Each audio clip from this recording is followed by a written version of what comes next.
Hello, today's all about the changes to England from the Anglo-Saxons to the Normans. First point to start you off today is to think about the Anglo-Saxon society and think about how it worked.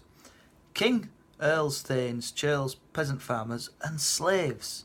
That's the structure of society. Today you're going to look at the feudal system. You're going to think about how similar and how different it was. One key difference is the Normans kind of got rid of the whole aspect of slavery. To a very large extent.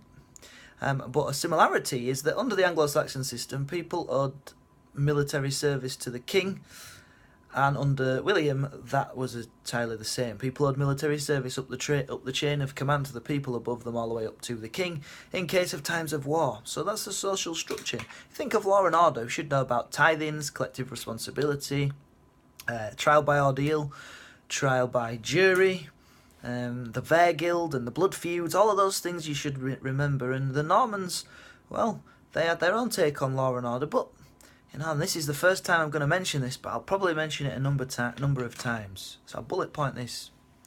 What William did is he inherited a country with a lot of systems that worked really well. And he didn't want to break something that wasn't functioning anything other than pretty well for that time. So if it's not broken, don't fix it, sort of mentality. So this is the bit I'd bullet point. What William did is he took advantage of systems that were already in place and took maximum advantage of the systems that were already in place to enrich himself and reward his followers at the expense of England. So the law and order thing, he kind of pretty much just took it as it was, because it something that worked at the time to a large extent with the technology that was available to them.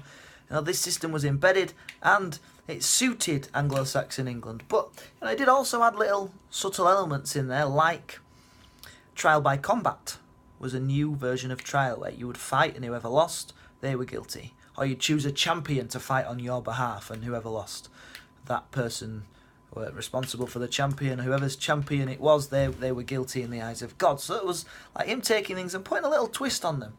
The mints, you might remember, coin factories effectively, and the coinage system of Edward was really effective, useful for gathering taxes. Why would William change that? Well, he didn't. He used it, and in fact he created more mints because William, and this is a big difference between William and Edward was not necessarily interested in getting as much money as he possibly could out of his subjects. You could describe Edward as being parsimonious. You can Google it if you want to spell it. Parsimonious. It kind of spelt how it sounds. William, on the other hand, was incredibly avaricious. He wanted to get as much as he could out of England. He liked money, he liked getting as much as he could. It was a bit bling, if you want to put it that way. Don't put that in your exam. So yeah. The church is something which is a little bit more complicated, actually. We'll do a bit more detail, but to begin with, William didn't really change the church very much. He kept Anglo-Saxons in place, even Stigand, who the Pope disapproved of because he held two church positions at once. You're not allowed to do that. That's known as pluralism. But even Stigand was allowed to stay until the big rebellions from 1067 to 1071. We know about them, we've done them. And that's when William really started to replace English people in powerful positions.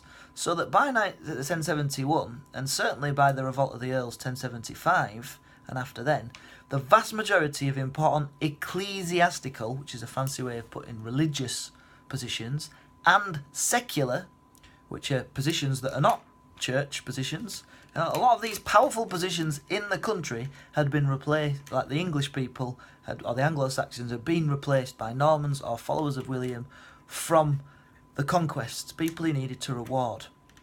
So there's a change. Now there's all sorts that you'll learn about today, and that's just a little flavour. But William effectively got the country, inherited a lot of things that kind of worked and would help him to get rich, took advantage of them, maybe added a little bit for his own advantage, and didn't change too much on the face of it of some things. But there's the caveat that there are a number of things which he did bring, which he did change. Like the types of people who were in charge. The forest laws you'll learn about, the amount of tax that he took. You know, so that you've got to balance up the things that he took and used against the things that he brought in, the way he exaggerated things, the new things entirely that he brought in, to decide the extent to which William changed England. And that's what we're doing about today.